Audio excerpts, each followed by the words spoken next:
இலங்கை வரலாற்றிலேயே நடக்காத அளவுக்கான ஒரு மிகப்பெரிய டிஜிட்டல் கொள்ளை.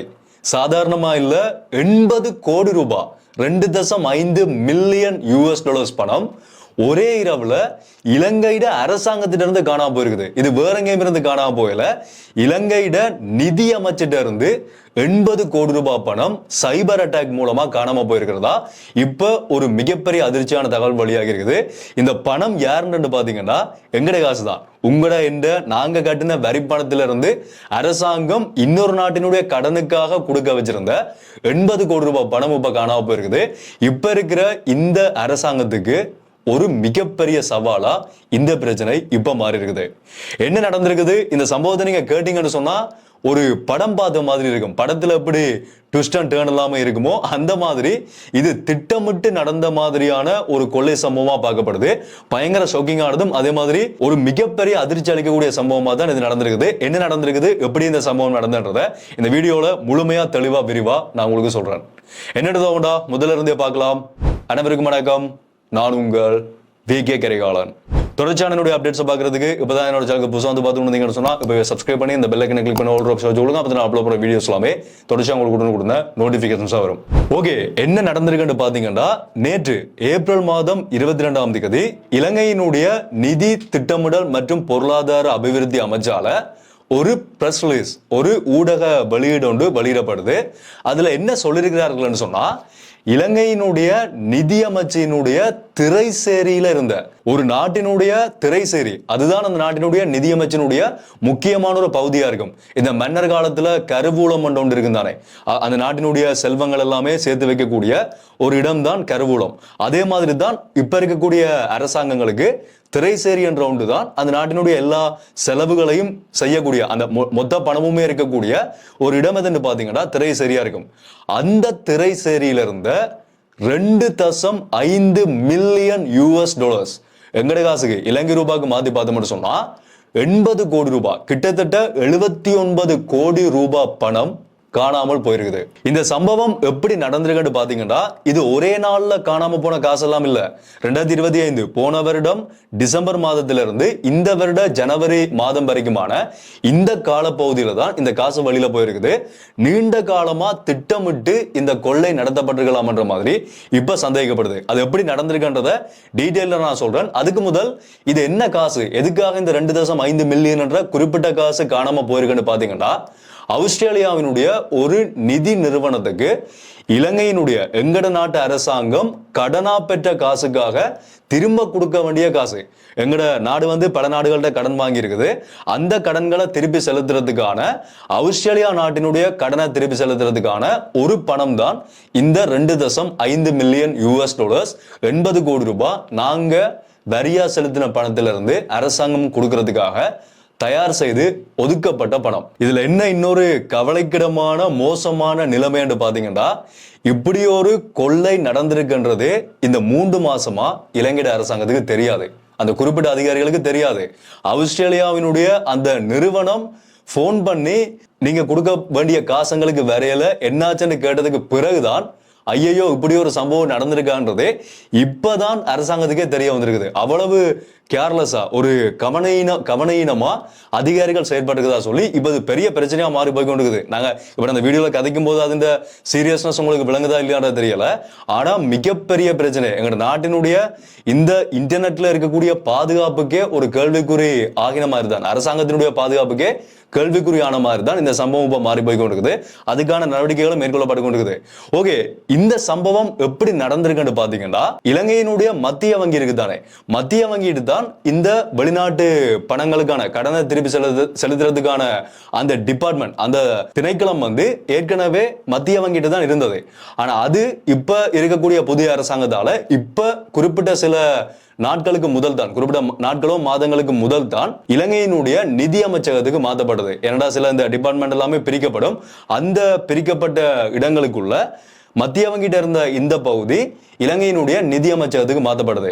நிதி அமைச்சகத்துக்குள்ள இருந்த வெளிநாட்டு பண அனுப்பல்களுக்கான அந்த திணைக்களத்தால இந்த 2.5 மில்லியன் ரூபாய் பணத்தை கொடுக்கறதுக்கான ஒதுக்கம், அந்த பணம் ஏற்கனவே ஒதுக்கப்பட்டிருக்குது. இந்த திணைக்கள மாற்றத்தை பயன்படுத்தி ஒரு ஹேக்கர்ஸ் குழு, ஒரு சைபர் அட்டாக் செய்யக்கூடிய ஒரு ஹேக்கர்ஸ் குரூப்பால இந்த திணைக்களம் மாற்றுன்ற விஷயத்தை தெரிஞ்சு கொண்டு உள்ள பூந்திருக்கிறார்கள். எப்படி என்று பாத்தீங்கன்னா, அந்த ஆஸ்திரேலியாவினுடைய கம்பெனி இருக்குதானே, அந்த நிதி நிறுவனம், அந்த நிறுவனம் அனுப்புற மாதிரியே ஃபேக்கான மெயில இலங்கையினுடைய இந்த குறிப்பிட்ட பணத்தை அனுப்பக்கூடிய திணைக்களத்துக்கு அவர்கள் அனுப்பியிருக்கிறார்கள். ஒரு பொய்யான மெயில அனுப்பியிருக்கிறார்கள். HSL ஒரு நாட்டினுடைய அரசாங்கம் அனுப்புற மாதிரியே அதே மாதிரியான மெயில. அதுல அவர்கள் என்ன சொல்லியிருக்கிறார்கள் சொன்னா, எங்களினுடைய பணத்தை பெற்றுக்கொள்ளக்கூடிய பேங்க் டீடைல்ஸ், அந்த வங்கியினுடைய முறைமையை நாங்க மாத்திருக்கிறோம், அந்த அக்கௌண்ட் எல்லாத்தையுமே மாத்திருக்கிறோம், ஏற்கனவே இருந்த அக்கௌண்ட்டை விட புதிய அக்கௌண்ட் மாத்திருக்கிறோம்னு சொல்லி இந்த ஹேக்கர்ஸினுடைய அக்கௌண்ட்டை அந்த மெயில எடுத்து இவர்களுக்கு அனுப்பியிருக்கிறார்கள். அந்த மெயில இந்த திணைக்களத்துல பொறுப்பா இருந்த, அந்த நிதியை அனுப்புறதுக்கான பொறுப்பா இருந்த அதிகாரிகள் அந்த மெயிலை பார்த்துட்டு, ஓகே ஆஸ்திரேலியாவினுடைய நிறுவனத்திலிருந்து தான் இந்த மெயில் வந்திருக்குன்னு சொல்லி போன் பண்ணி கன்ஃபார்ம் பண்ணல, வேற எந்த முறைமையிலுமே நேரடியா அந்த நிதி நிறுவனத்தை அழைச்சு இதை உறுதிப்படுத்தல. வெறும் அந்த மெயிலை மட்டுமே பார்த்துட்டு அவர்கள் தான் இந்த மெயில் அனுப்பியிருக்கிறார்கள் நினைச்சு கொண்டு அந்த பணத்தை இந்த ஹேக்கர்ஸினுடைய அந்த வங்கிக்கு இவர்கள் டிரான்ஸ்ஃபர் பண்ணிருக்கிறார்கள். அதாவது ஹேக்கர்ஸால ஒரு அக்கவுண்ட் அனுப்பப்பட்டிருக்குது ஃபேக்கான மெயில் மூலமா. அந்த மெயிலுக்கு அதுதான் உண்மையான மெயில் என்று நம்பிக்கொண்டு இலங்கையினுடைய அந்த குறிப்பிட்ட அதிகாரிகள் அந்த அக்கவுண்டுக்கு காசு அனுப்பி விட்டுருக்கிறார்கள். 80 கோடி ரூபாய் பணம் ஒட்டுமொத்தமா காலியா போயிருக்குது. இதுல சோகமான விஷயம், இந்த காசு போனதே இலங்கையிட அந்த குறிப்பிட்ட அதிகாரிகளுக்கு தெரியாது. 3 மாதங்கள் கழித்து இந்த மாதம் தான், இப்ப நேற்றைய நாளோ நேற்றுக்கு முதல் நாள்ல தான் ஆஸ்திரேலியாவினுடைய அந்த நிதி நிறுவனம் தொலைபேசியில் அழைச்சு இந்த குறிப்பிட்ட திகதியில ஷெட்யூல் பண்ணி தான் இந்த காசுகள் எல்லாமே போகும், திட்டமிட்டு இந்தந்த டேட்ல நாங்க உங்களுக்கு பணம் தருவோம் என்ற அடிப்படையில தான் காசு பரிமாற்றங்கள் நடந்து கொண்டிருக்கும். அந்த திகதிக்குள்ள நீங்க அனுப்ப வேண்டிய காசு வரையலன்னு சொல்லி அந்த நிறுவனங்கள் தொலைபேசியில் அழைச்சு கேட்டதுக்கு பிறகுதான் இவர்களுக்கு இப்படி ஒரு சம்பவம் நடந்திருக்கின்றது தெரிய வந்திருக்குது. இனிமேல் தான் இந்த கதையோட பெரிய கிளைமேக்ஸ் சீனே இருக்குது. இந்த சம்பவம் இப்படித்தான் நடந்திருக்குன்னு சொல்லி அரசாங்கம் இதை வெளியிட்டு இருக்கிறார்கள். இப்ப இதுக்கான சட்ட நடவடிக்கை என்ன எடுக்கப்பட்டிருக்குன்னு பாத்தீங்கன்னா, அந்த குறிப்பிட்ட திணைக்களத்துக்குள்ள இருந்த பெரிய அளவிலான அதிகாரிகள், அதுக்கு பொறுப்பா இருந்த முக்கியமான 5 அதிகாரிகள் பணியிடை நீக்கம் செய்யப்பட்டு இப்ப இலங்கையினுடைய சிஐடியினர், குற்றப்புலனாய்வு பிரிவினர், அதே மாதிரி கணனி குற்றப்புலனாய்வு பிரிவினர், முக்கியமான அதிகாரிகளால இவர்கள்ட்ட சோதனை நடவடிக்கைகள் மேற்கொள்ளப்பட ஆரம்பிச்சிருக்குது. இதுக்கான முழுமையான விசாரணைகள் என்ன நடந்ததுன்றதுக்கான முழுமையான விசாரணைகள் அங்க இருக்கக்கூடிய எல்லா சிஸ்டம் வரைக்கும் எல்லாமே முழுமையா விசாரிக்கப்பட ஆரம்பிச்சிருக்குது.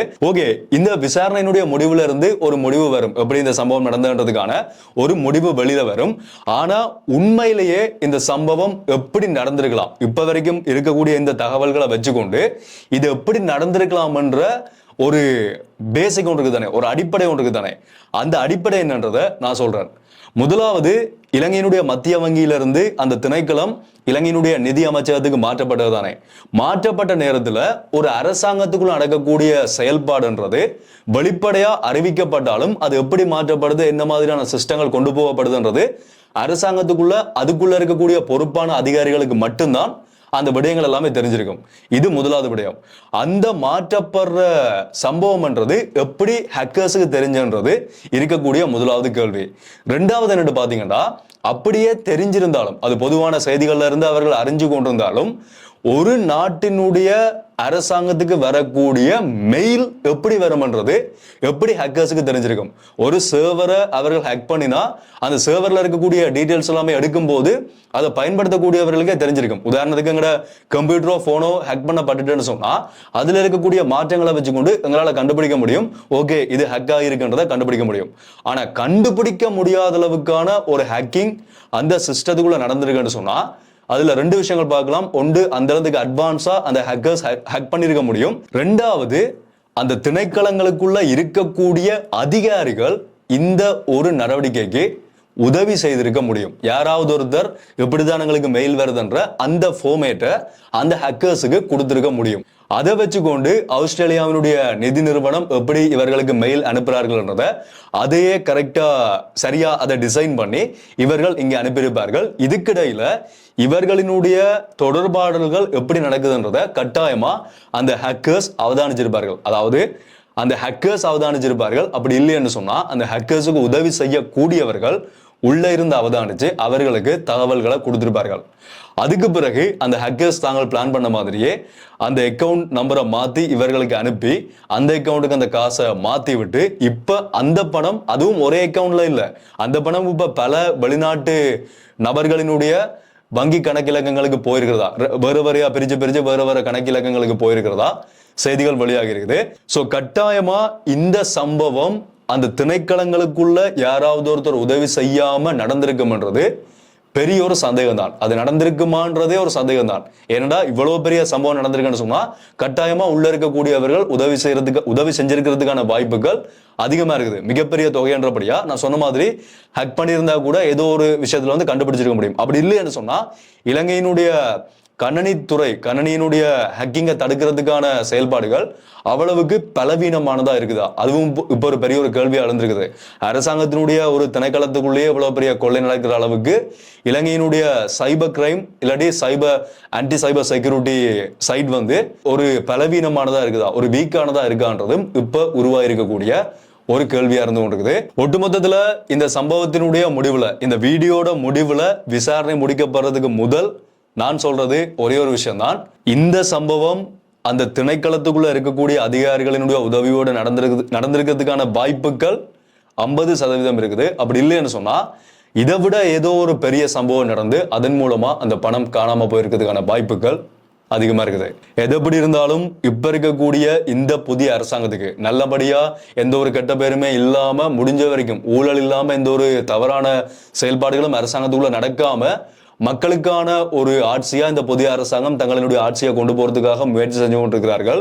அந்த அரசாங்கத்துக்கு இப்படியான ஒரு கொள்ளை நடந்திருக்கின்றது உண்மையிலேயே மிகப்பெரிய ஒரு சவால். இப்பவே எதிர்கட்சிகள் கேள்வி கேட்க ஆரம்பிச்சிருக்கிறார்கள். பாராளுமன்றத்திலையும் சில கேள்விகள் போயிருக்குது. இது ஒரு பெரிய விவாதமா அடுத்து வர போற நாட்கள்ல உருவாகி போறதுக்கான வாய்ப்புகள் மிக அதிகமா இருக்குது.